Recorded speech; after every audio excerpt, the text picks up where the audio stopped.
나훔 2장 1절부터 8절까지의 말씀을 저와 여러분이 한 절씩 교독합니다.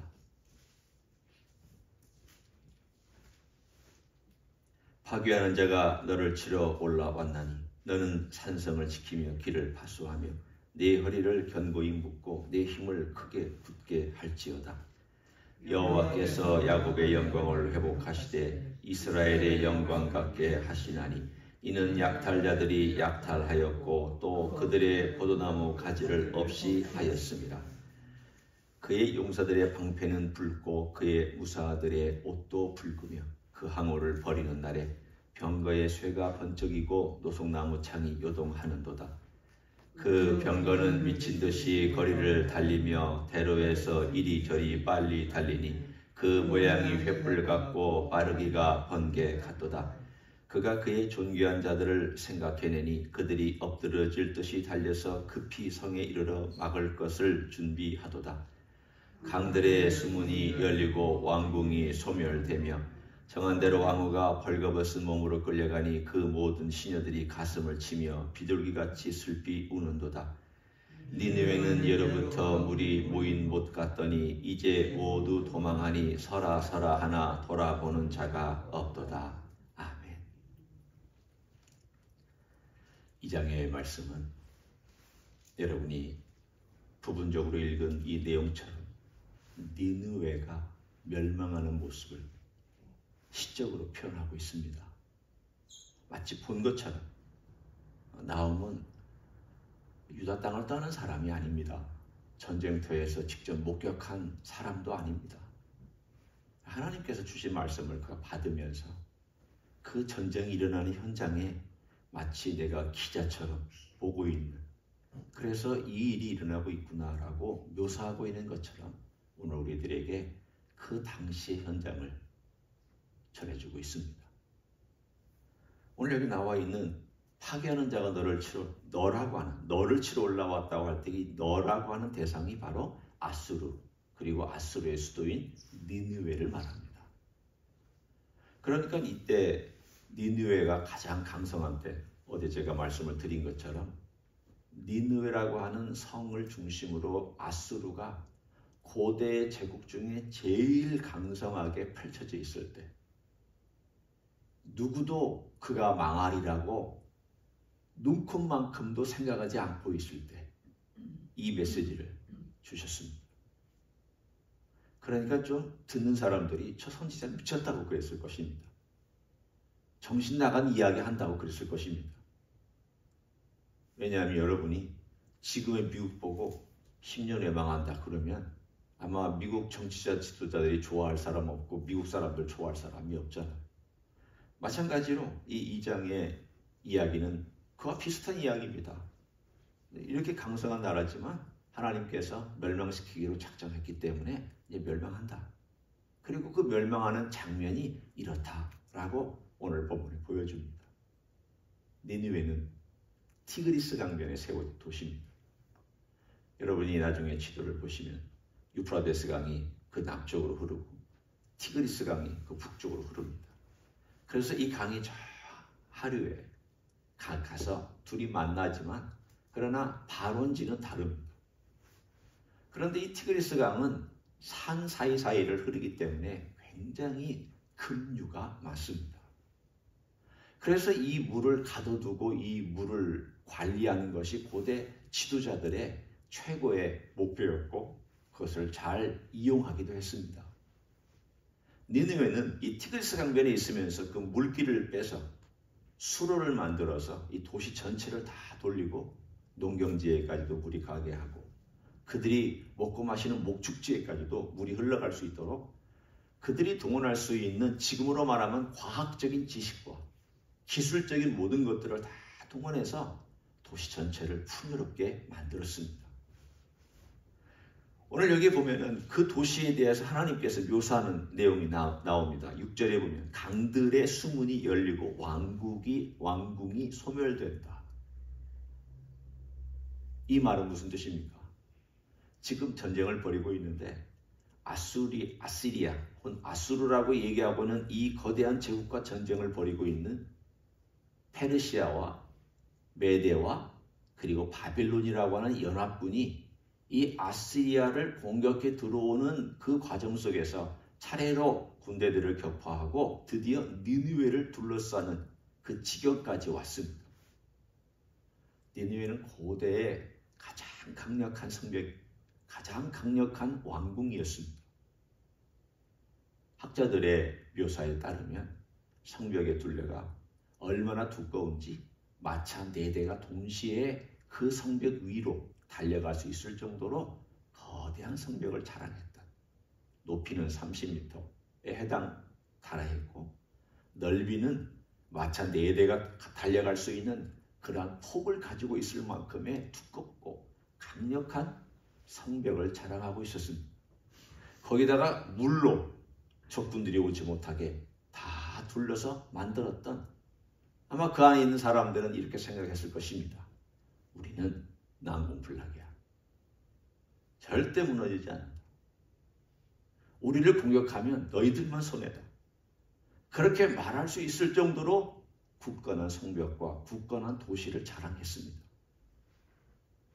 그런데 묘하게 물을 이용해서 그 성을 공격했다라고 하나님께서 다 아시니까 나홈에게 그렇게 말씀해 주셨습니다. 적군들이 저 댐들을 다 어떻게 지금 이건 정확하게 모릅니다. 역사적으로 아무 기록이 없습니다. 단지 학자들이 추정하기는 둘 중에 하나다. 하나는 댐을 다 막아서 물을 엄청 모은 다음에 홍수를 만들어서 그 잠기게 한 다음 이 왕궁을 파괴했다라는 설이 하나 있고, 또 하나는 물을 다 딴 데로 돌려서, 댐을 막은 다음에 물을 다 딴 데로 돌려서 물을 완전히 마르게 해서 그 성이 건축되었던 도시를 물을 공급하지 않고 또 동시에 성이 올라갔던 그 아래로 공격을 해서 그 성을 정복했다. 어느 것이 정확한지 역사적인 기록이 하나도 존재하지 않습니다. 다만 이 수문을 이용해서, 우리가 요즘 말하는 댐을 이용해서 어떤 공격을 했고 이 니느웨를 멸망시켰구나라고 하는 것은 우리가 알 수 있습니다. 왜 이렇게 그들이 공격해서 성공할 수 있었느냐? 네, 하나님께서 멸망시키기로 작정하셨기 때문입니다. 그 이야기를 계속 쭉 얘기를 합니다. 너희들이 항오를 버려봤자 의미 없다. 기록에 의하면 이 아수르 군대가 항오를 버리면 그 군대가 항오를 버리는 그 넓이가 30에이커에 달했다고 합니다. 여러분 30에이커는 저도 잘 상상이 안 됩니다. 1에이커도 굉장히 크죠. 그 군대가 한번 벌판에 전쟁을 위해서 버릴 정도면 그런 군대를 가지고 있는 이 아수르가 멸망하는 날 다 도망한다고 했습니다. 하나님이 한번 하시고 작정하면 누구도 피할 수 없습니다. 하나님께서 그분의 권세를 역사상에 보여주기 시작하면 누구도 그 앞에 설 자가 없습니다. 오늘 우리는 이 장을 읽으면서 이런 느낌을 우리가 받아야 됩니다. 하나님이 누구시냐? 역사적으로 하나님께서 이런 강력한 나라를 갑자기 멸망시키신 이유가 뭐냐? 뭘 하나님께서 보여주시려고 그러신 것이냐? 자, 한번 봅니다. 하나님이 어떤 분입니까? 하나님 말씀하신 대로 행하십니다. 이 말씀을 준 지 40년 후인지 20년 후인지 모호합니다. 왜냐하면 나홈이 활동했던 때가 만약 650년이라면 40년 후고 630년이라면 20년 후고 아마도 그 어떤 그 사이에 활동했을 거니까 한 세대가 되지 못해서 그들은 가장 꼭대기에서 절벽으로 추락한 제국이었습니다. 가장 강력할 때 땅으로 뚝 떨어진 제국이었습니다. 하나님이 그렇게 하셨습니다. 말씀하신 대로 이루어졌습니다. 왜 이를 행하였느냐? 보라는 것입니다. 이스라엘 민족아 봐라. 이것은 이방 사람들에게 준 메시지가 아닙니다. 이방 사람들은 이걸 읽을 수도 없었고 읽지도 않았고 듣지도 않았을 것입니다. 누구에게 주는 메시지인가 하면 자기 백성 유다에게 준 메시지입니다. 그 메시지가 의미는 정확합니다. 네가 의지했던 것을 내가 무너뜨린다. 네가 그렇게 목숨 걸고 찾던 것 내가 다 없앤다. 여러분, 우리가 하나님보다 더 의지하는 것 있으면 하나님께서 계속 경고하시고 또 경고하십니다. 너 그거 사랑하지 마라. 그거 따라가지 마라. 너 그거 의지하지 마라. 너 그거 의지하면 너 안 된다. 그러다가 끊임없이 주님 그 말씀하는 것을 거절하고 또 거절하고 만약에 우리가 끝까지 가서 그것을 의지하고 살고 있으면 하나님께서 그걸 툭 하고 없애가실 수 있습니다. 지금 나라에 대한 이야기지만 개인에 대한 이야기이기도 합니다. 유다가 아수르를 그냥 목매달고 살았습니다. 그 시대에. 아수르라고 하면은 그냥 꾹뻑 죽었습니다. 가장 강한 나라, 가장 과학이 발달한 나라, 가장 첨단 문명을 자랑하고 가장 많은 도서관과 가장 많은 군사와 가장 많은 정보와 가장 빠른 모든 것들을 다 갖고 있었던 나라이기 때문에 아이고 우리는 후진국이고 우리는 못 살고 우리는 약하고 아무것도 아니지만 저 아수르는 강하고 모든 걸 다 가지고 있는 그런 나라이기 때문에 따라가고 싶어 했던 하나님께서 없애고 났더니 오늘 유다에게 주신 메시지가 뭐냐? 네가 의지하는 대상을 바로 찾으라는 것을 하나님께서 메시지로 주고 계십니다. 너 누구 의지하느냐? 누구 바라보느냐? 네가 바라보는 그 아수르가 강하냐? 내가 강하냐? 아수르가 권세가 세냐? 내 권세가 세냐? 누가 크고 누가 강하냐? 하나님께서 우리의 생애 가운데도 묻고 계시는 질문이 있다면 이 질문입니다. 그래서 하나님은 그들을 갑작스럽게 멸망시킴으로 유다 백성의 정신을 차리게 만들어 주시기 위한 메시지입니다. 우리는 예수님과 또 우리 하나님 아버지를 믿을 때 위로와 또 위안을 찾는 그런 하나님을 찾을 때가 참 많습니다. 맞습니다. 힘든 이민생활 살아갈 때 위로가 많이 필요합니다. 외롭고 지치기 때문에 우리의 삶에 내 목자 되신 예수 그리스도를 우리는 늘 가까이 모시고 살고 그분이 우리의 하나님인 것을 우리는 압니다. 그래 거기서 머물면 안 됩니다. 그분이 전능자라는 사실과 그분이 크고 두려운 하나님이라는 사실을 우리는 늘 생각할 필요가 있습니다. 제가 한 예를 들어드립니다. 창세기 18장에 보면 새 존재가 새 천사라고 해도 되고 새 사람이라고 해도 되고 사람의 모양으로 나왔으니까 새 존재가 아브라함을 찾아왔습니다. 아브라함이 직감했습니다. 전 인간이 아니다. 그래서 서둘러서 그분 앞에 가서 그냥 정신없이 뛰어가서 우리를 지나가지 마십시오. 여기 와서 제가 대접하는 이 대접을 좀 받아주십시오. 그래서 그 세 사람이 와서 앉았습니다. 앉아 자기 부인 사라에게는 빨리 빵을 구우라고 하고 자기는 우리에 가서 가장 좋은 양을 가져다가 요리를 해서 대접을 했습니다. 그때 아브라함이 한 것을 한번 생각해 보십시오. 하나님과 아브라함은 친밀하게 교제했습니다. 지금 제가 얘기하고자 하는 것은 우리가 하나님의 긍휼과 하나님의 자비와 또는 하나님의 동정과 하나님의 위로를 얻는 것은 하나님하고 사실은 가까이, 그분 가까이서 그분이 나에게 주는 가까이서 우리가 교제하면서 얻는 것입니다. 그러나 동시에 가까이 있지만 하나님은 먼 분입니다. 거리적으로 멀다는 말이 아니라 그분은 하나님이기 때문에 멉니다. 인간이 아니기 때문에 우리가 가까이 할 수 없습니다. 그분이 가까이 오셨기 때문에 우리가 가까이 있지만 사실 우리가 그분을 가까이 할 수 없는 존재입니다. 그거 두려운 분이니까. 그래서 아브라함이 어떻게 하는지 아십니까? 같이 앉지 않았습니다. 아브라함은 서서 수중 들었다고 되어 있습니다. 하나님하고 교제했지만, 아브라함은 하나님하고 교제한 사람이지만, 그러나 하나님하고 교제했음에도 불구하고 그는 앉아서 하나님과 같이 밥 먹지 않았습니다. 서서 수종 들었습니다. 그 셋 중에 한 분이 하나님이었습니다. 둘은 소돔과 고모라로 가고, 한 분이 아브라함 앞에 있을 때 그 아브라함에게 이분이 이렇게 말합니다. 내가 너에게 뭘 숨기겠느냐?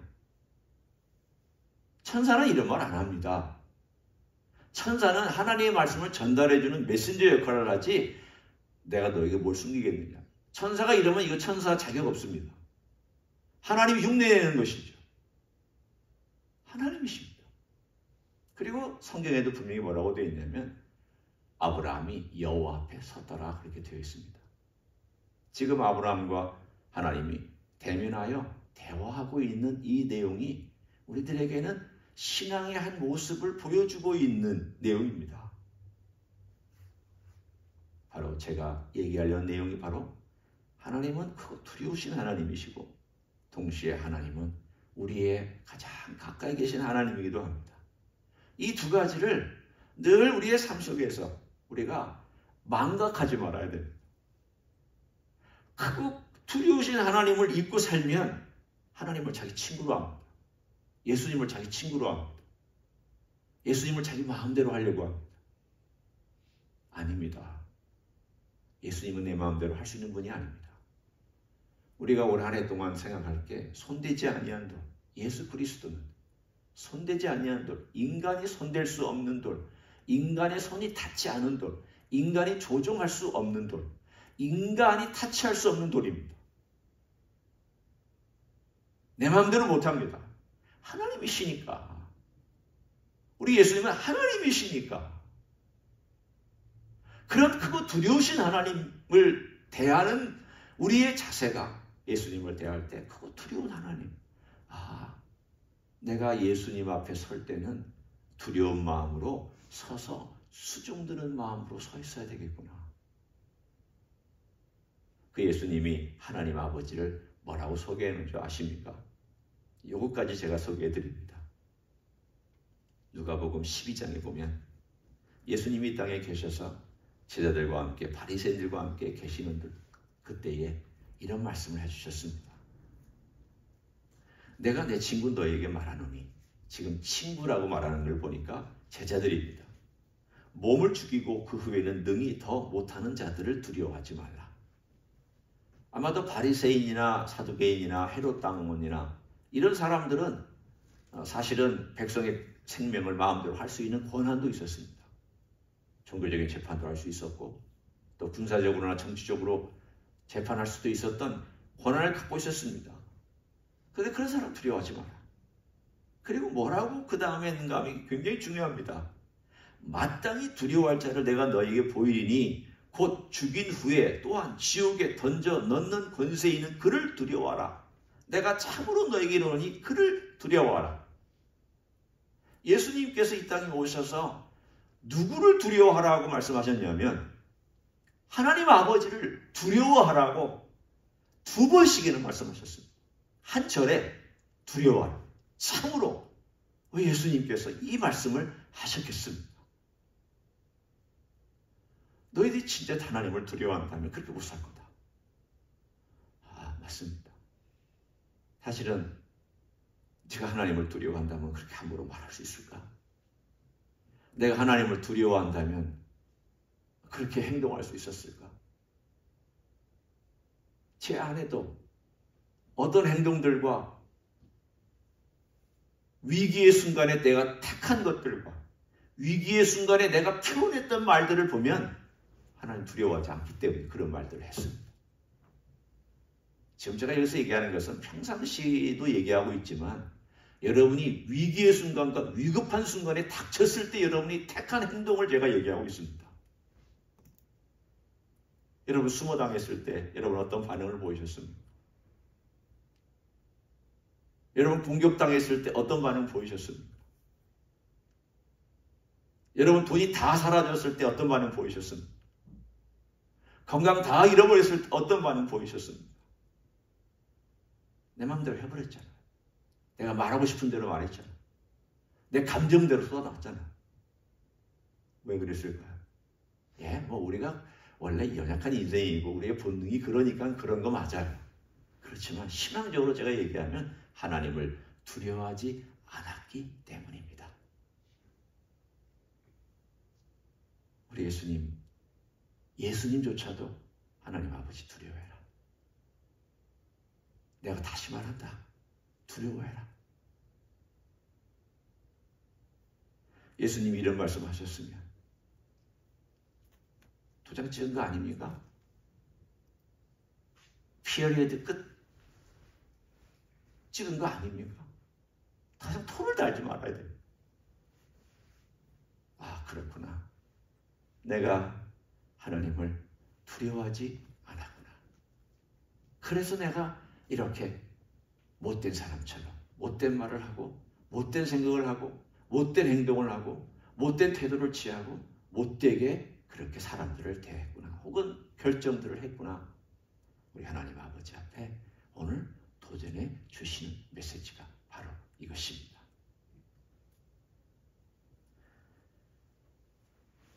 하나님은 가까이 오셨지만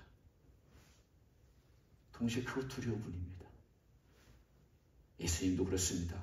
우리의 친구로 가까이 오셨지만 나는 예수님을 내 친구라고 말하면 안 됩니다.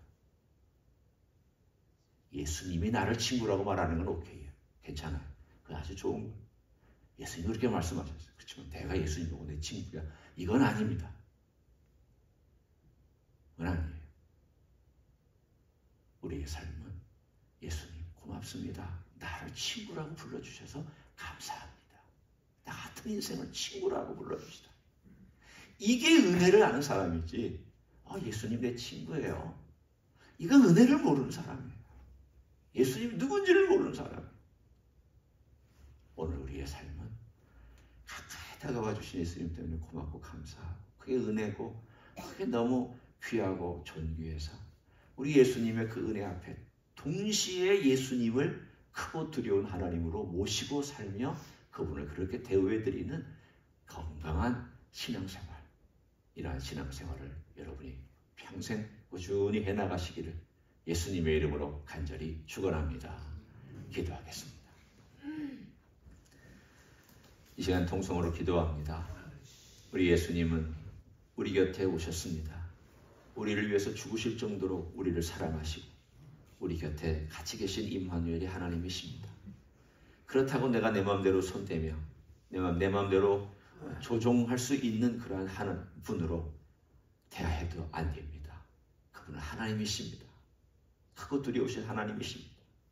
그렇다면 우리의 생에 어떻게 살아가야 할지를 다시 한번 생각하며 내가 어떻게 주님을 대하고 주님을 알고 내 행동은 어떻게 취하고 어떻게 걸어가야 되는지 다시 한번 주님 도전해 달라고 통성으로 기도하시겠습니다.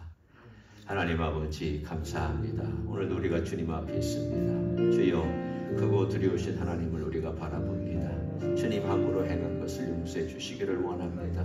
어리석은 말들과 어리석은 행동과 어리석은 것들을 주님 용서해 주시기를 원합니다. 하나님을 두려워하지 않기 때문에 우리가 행하는 이 잘못된 것들을 주님 불쌍히 여겨주시기를 원합니다. 주님께서 이 말씀하신 그대로 주님께서 역사하셔서 주관하시는 그대로 우리가 주님 앞에 나아갈 수 있기를 간절히 간구를 드립니다. 주님 간구합니다. 주여 크고 두려우신 하나님이신 것은 우리가 감히 머리를 들 수 없고 그 빛 앞에 설 수 없고 그 존귀하신 얼굴을 우리가 감히 바라볼 수 없는데 주여 우리 곁에 가까이 오심을 감사합니다.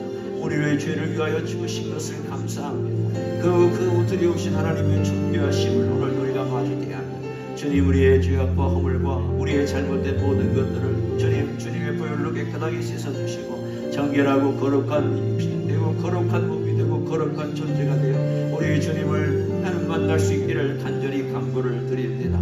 주님 간절히 간구합니다. 우리의 삶 가운데서 우리 하나님 아버지가 얼마나 크고 두려우신 분인가를 알게 하시고 그 권능의 크심을 우리가 인정하고 그분 앞에 겸비하게 서서히 걸어갈 수 있는 하나님의 종들이 되게 하여 주시기를 원하고 기도를 드립니다. 주님 오늘도 불러주셨사오니 주님 앞에 서게 하시고 그 빛 앞에 서게 하시고 그 광명 앞에 서게 하시고 놀라우신 주님의 사랑에 서게 하는 하여 주시옵소서. 감사합니다. 하나님 아버지, 우리가 하나님 아버지 앞에 있습니다. 주님의 빛 앞에 있습니다. 그 빛은 사랑의 빛이기도 하지만 그 빛은 우리의 허물과 죄악을 보여주는 빛이기도 합니다. 우리는 주님의 사랑 때문에 은혜를 받고 감사하여 눈물을 흘리지만, 그러나 동시에 그 빛 때문에 우리의 허물과 죄가 보여서 부끄럽고 또 회개할 수밖에 없고 주님의 은혜를 구할 수밖에 없는 죄인인 것도 고백합니다. 주여, 우리 주님은 참으로 우리를 사랑하시고 우리를 친구로 여겨주시기까지 우리 가까이 계심을 믿고 감사합니다. 그러나 그런 주님을 함부로 대하지 않게 도와주시고 크고 두려우신 하나님, 빛 가운데 거하시는 하나님, 영광의 하나님, 온 나라와 열방과 온 세계 모든 권세를 다 갖고 계신 그런 주님인 것을 늘 인정하고 살아가는 우리가 되게 하여 주시옵소서. 이제는 우리 구주 예수 그리스도의 은혜와 하나님 아버지의 극진하신 사랑과 성령 하나님 교통하심의 역사가 크고 두려우신 하나님, 그러나 우리 곁에와 머무시고 임무한 일이 되신 하나님을 늘 존귀하게 여기며 경배하며 또 사랑하며 섬기며 살기를 소원하는 이 자리에 참여한 모든 종들 위에와 주임제 히스교회 위에와 이민교회들과 한국교회들과 선교사님들 위에 이제로부터 영원히 함께 하실지어다. 아멘.